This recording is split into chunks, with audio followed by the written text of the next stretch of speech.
Assalamu alaikum wa rahmatullahi wa barakatuh. Welcome to Learn Accounting with Nazrul Sir YouTube channel and Facebook page. Learn Accounting with Nazrul Sir YouTube channel এবং Facebook পেজে আপনাদের সকলকে স্বাগতম।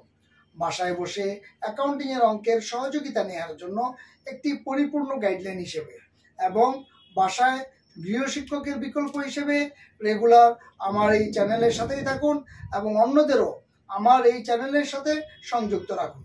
আপনি যদি আমার এই চ্যানেলে নতুন হয়ে থাকেন তাহলে প্লিজ আমার এই চ্যানেলটিকে সাবস্ক্রাইব করুন, পাশে থাকা বেল আইকনটিতে ক্লিক করে রাখুন, তাহলে নতুন নতুন অঙ্কের সমাধান সাথে সাথে পেয়ে যাবেন।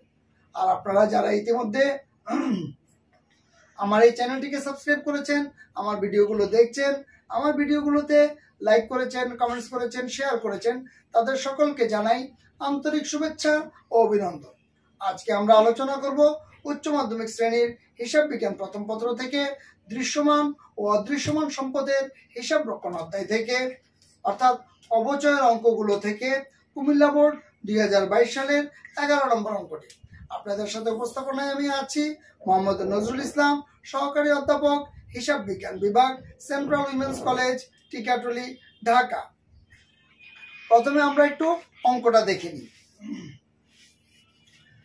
2019 সালের 1 জানুয়ারি তারিখে শিশির ট্রেডার্সের যন্ত্রপাতি হিসেবের উদ্বৃত্ত 4 লক্ষ টাকা ক্রয় মূল্য এবং পুঞ্জীবিত অপচয়ের হিসেবের উদ্বৃত্ত ছিল 50,000 টাকা।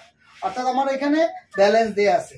এখানে 2019 সালের 1 জানুয়ারি তারিখে কোনো মেশিন কিনে নাই, এখানে আমার ব্যালেন্স দেওয়া আছে। মেশিনের ক্রয় মূল্য ছিল 4 লক্ষ টাকা, পুঞ্জীবিত ব্যালেন্স হচ্ছে 50,000 টাকা, পুঞ্জীবিত অপচয় ব্যালেন্স।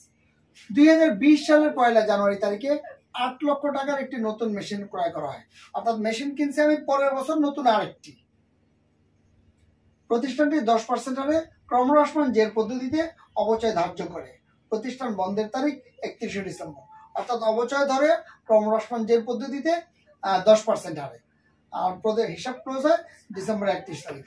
কতে আমাকে বলেছে 2019 ও 2020 সালের অবচয় নির্ণয়ের সারণী প্রস্তুত করো। অর্থাৎ 19 এবং 20 সালের অবচয়টা আমাকে বের করতে বলেছে। খতে বলেছে 2019 ও 2020 সালের প্রয়োজনীয় জাবেদা দাখিলা দাও। গতে বলেছে 2019 ও 2020 সালের অবচয় খরচ হিসাব ও পুঞ্জীবিত অবচয় হিসাব প্রস্তুত করো। আমরা সাধারণত অঙ্কগুলো শিখি যে প্রথম বছর মেশিন কিনে বা যন্ত্রপাতি কিনে পরের বছর এটা ব্যালেন্সটা চলে যায়, কিন্তু এখানে আমাদের প্রথম বছর পুরাতন সম্পত্তির ব্যালেন্স দেওয়া আছে আর তারপরের বছর গিয়ে নতুন সম্পত্তি কিনা হয়েছে। অর্থাৎ এখানে পুঞ্জীবিত অপচয়ের কিন্তু ব্যালেন্স আছে। আমরা যখন পুঞ্জীবিত অপচয় হিসাব করব বা অপচয় সারণী করব তখন আমাকে ভাবতে হবে আগের বছর আমার পুঞ্জীবিত অপচয় আছে 50,000 টাকা, এটা চিন্তা করে আমাকে অঙ্কটি করা হয়। খুব কম। কত বলেছে 2019 ও 2020 সালের অবচয় নির্ণয় সারণী প্রস্তুত করো। আমরা জানি যে অবচয় নির্ণয় সারণীর জন্য আমরা প্রথমে বছরে একটা ঘর করি, তারপরে মেশিনের ক্রয় মূল্যের জন্য একটি ঘর করি, প্রারম্ভিক মূল্যের জন্য একটি ঘর করি, গণনার জন্য একটি ঘর করি, অবচয়ের জন্য একটি ঘর করি, পুঞ্জীবিত অবচয়ের জন্য একটি ঘর করি এবং সমাপনী মূল্যের জন্য একটি ঘর করি। তাহলে আমরা আসি। প্রথম হচ্ছে আমাদের 2019 সালের আমাদের মেশিনের ক্রয় মূল্য বলা ছিল, পুরাতন একটি মেশিন আছে যার ক্রয় মূল্য 4 লক্ষ টাকা। তাহলে প্রথম বছর যদি 4 লক্ষ টাকা থাকে মানে আগের থেকে থাকে, তাহলে প্রারম্ভিক মূল্যটা কত? প্রারম্ভিক মূল্যটা আমরা নিচে বের করেছি। 2019 সালে মেশিনের প্রারম্ভিক মূল্য, মেশিনের ক্রয় মূল্য মাইনাস পুঞ্জীবিত অবচয়। মেশিনের ক্রয় মূল্য ছিল 4 লক্ষ টাকা, পুঞ্জীবিত অবচয় 50,000 টাকা, 3,50,000 টাকা হচ্ছে আমার 2019 সালের প্রারম্ভিক মূল্য। কিন্তু পুঞ্জীবিত অবচয় কিন্তু খেয়াল রাখতে হবে আমার আগের 50,000 আছে।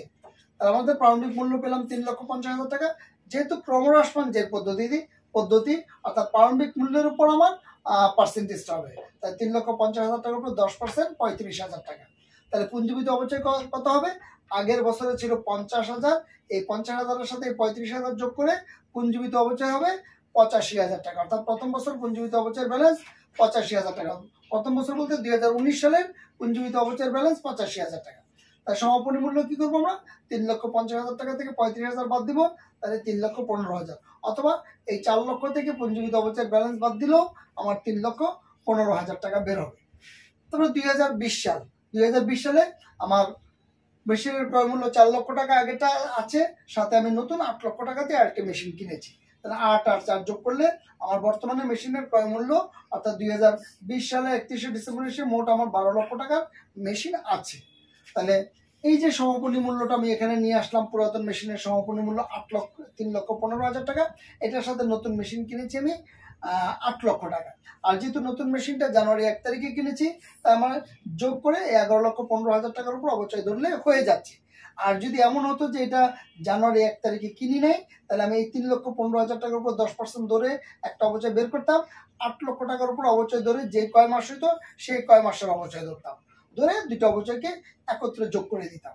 তাই যেহেতু এটা আমার জানুয়ারি 1 তারিখের ব্যালেন্স, প্রারম্ভিক ব্যালেন্স, এবং আমি নতুন যে মেশিনটা কিনেছি সেটাও জানুয়ারি 1 তারিখে কিনেছি, তাই দুইটা যোগ করলে আমি পাচ্ছি 11,15,000 টাকা। আমি 11,15,000 টাকার উপর ডিরেক্টলি 10% করে দিচ্ছি, আমাদের 1,11,500 টাকা আমার অবচয় বের হয়েছে। আগের বছর পুঞ্জীবিত অবচয় ছিল 85,000 টাকা, এটার সাথে 1,11,500 যোগ করলে 1,96,500 টাকা পুঞ্জীবিত অবচয়ের ব্যালেন্স। আর সমাপনী মূল্য এই 11,15,000 টাকা থেকে 1,11,500 বাদ দিলে 10,03,500 বের হয়, অথবা 12 লক্ষ থেকে 1,96,500 বাদ দিলে 10,03,500 টাকা বের হবে। এই হচ্ছে অবশ্যই অবচয় সারণী। নর্মালি আমরা যে অবচয় সারণী করি 3 বছর, 4 বছর, 5 বছরের জন্য, ওইটার চেয়ে এটা যদিও ছোট, মাত্র 2 বছর বলেছে, কিন্তু এটা ছোট মরিচের ঝাল বেশি দিয়েছে ছোট, কিন্তু এটার মধ্যে অনেক ঝামেলা করে দিয়েছে। এরপর আমরা আসি খতে বলেছে 2019 ও 2020 সালের প্রয়োজনীয় জাবেদা দাখিলা। আমাদের 19 সালে নতুন কোনো মেশিন কিনা নাই। 19 সালে আমাদের ডাইরেক্ট ডিসেম্বর 31 তারিখে আমরা চলে আসবো। ডিসেম্বর 31 তারিখে আমরা অবচয়ের 2টি জাবেদা দিয়ে দিব। আর 2019 সালে আমাদের অবচয় বের হয়েছে 35,000 টাকা। তা ডিসেম্বর 31 তারিখে অবচয় খরচ হিসাব ডেবিট, পুঞ্জীবিত অবচয় মেশিন ক্রেডিট 35,000 অবচয় হিসাবভুক্ত করা হলো। আমরা 31 তারিখে অবচয়টাকে আবার ক্লোজ করে দিব। আয় সারাংশ হিসাব ডেবিট, অবচয় খরচ হিসাব ক্রেডিট 35,000 অবচয় খরচটা বন্ধ করা হলো। এটা গেল 19। 20 কিন্তু আমার আবার মেশিন কিনেছে। 2020 এসে জানুয়ারি 1 তারিখ মেশিন হিসাব ডেবিট, নগদান ক্রেডিট 8 লক্ষ টাকা দিয়ে মেশিন কিনছে, মেশিন ক্রয় হিসাবভুক্ত করা হলো। আবার তারপর ডিসেম্বর 31 তারিখে এসে আমরা অবচয় জাবেদা দিব, অবচয় খরচ হিসাব ডেবিট, পুঞ্জীবিত অবচয় হিসাব মেশিন ক্রেডিট 1,11,500, 1,11,500 যেটা আমরা কতে পেয়েছি, এটাকে আমরা আবার বন্ধ করবো ডিসেম্বর 31 তারিখে। আয় সারাংশ হিসাব ডেবিট, অবচয় খরচ হিসাব ক্রেডিট 1,11,500, 1,11,500। অর্থাৎ এখানে আমরা অবচয় ধার্য করেছি, এখানে আমরা অবচয় বন্ধ করেছি, এখানে আমরা নতুন মেশিন কিনেছি। মেশিন কিনছি জানুয়ারি 1 তারিখে, ডিসেম্বর 31 তারিখে অবচয় ধার্য করছি, ডিসেম্বর 31 তারিখে আমরা অবচয়টা ক্লোজ করে দিছি। এই ছিল আমার জাবেদা খ। গতে আমরা দেখি 1920 সালে অবচয় খরচ হিসাব এবং পুঞ্জীবিত অবচয় হিসাব প্রস্তুত করো। আমরা আসি অবচয় খরচ হিসাব। আমরা জানি যে অবচয় খরচ হিসাব প্রতি বছরটা ব্যালেন্স 0 হবে, অর্থাৎ একবার অবচয় ধার্য হয়, একবার অবচয় বন্ধ হয়। ধার্যের সময় ডেবিট, বন্ধের সময় ক্রেডিট। তাহলে আমরা আসি 2019 ডিসেম্বর 31 পুঞ্জীবিত অবচয় নাম দিয়ে আমরা ডেবিট পাশে লিখবো 35,000 টাকা, আয় সারাংশ দিয়ে ক্রেডিট পাশে লিখবো 35,000 টাকা। এইটা ডেবিট পাশেটা ব্যালেন্সের করে ডেবিট পাশে যাবে, এই ডেবিটের সাথে এই ক্রেডিট বিয়োগ করলে আমার ব্যালেন্সটা 0 হয়ে যাবে। আমরা জানি আমাদের জাবেদা হচ্ছে অবচয় খরচ হিসাব ডেবিট, পুঞ্জীবিত অবচয় হিসাব ক্রেডিট। যেহেতু আমরা অবচয় খরচের জাবেদা করতেছি, তাহলে অবচয়টা ডেবিট, ডেবিট পাশে 35,000 বসবে, এখানে আমরা পুঞ্জীবিত অবচয় লিখবো। এই ডেবিটটাই ডেবিট পাশে গেল। দ্বিতীয় জাবেদার আমরা জানি আয় সারাংশ ডেবিট, অবচয় খরচ ক্রেডিট। অবচয় খরচ যেহেতু ক্রেডিট, ক্রেডিট পাশে টাকাটা বসলো, এখানে আয় সারাংশ লিখলাম। তাহলে এখন ব্যালেন্সের করে কিভাবে যাবে, এটা আছে ডেবিট, এটা ক্রেডিট, এটার সাথে এটা বিয়োগ করলে আমার ব্যালেন্সটা 0 হয়ে যাবে। এরপর আসি 2020 ডিসেম্বর 31 তারিখে একই কথা আমাদের জাবেদা ছিল, অবচয় খরচ হিসাব ডেবিট, পুঞ্জীবিত অবচয় ক্রেডিট।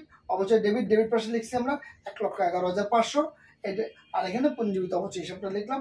এই ডেবিটটাই আমি আবার কি করলাম, ডেবিট পাশে ব্যালেন্সের ঘরে নিয়ে গেলাম। ব্যালেন্সের ঘরে নিয়ে গেছি। পরের জাবেদাটা ছিল আমার আয় সারাংশ ডেবিট, অবচয় খরচ ক্রেডিট। অবচয়ের ক্রেডিট পাশে আমি টাকাটা লিখলাম, এখানে আমি আয় সারাংশ লিখলাম। এখন ব্যালেন্সের ঘরে বসাবো। এইটা ছিল ডেবিট, এটা ক্রেডিট, এটার সাথে এটা বিয়োগ করলে আমার ব্যালেন্সটা 0 হয়ে যায়। এই হচ্ছে আমার অবচয় খরচ হিসাবের খতিয়ান। আর একটা আমাদের করতে হবে পুঞ্জীবিত অবচয়। পুঞ্জীবিত অবচয় আমরা জানি যেটা ক্রেডিট পাশে যায়।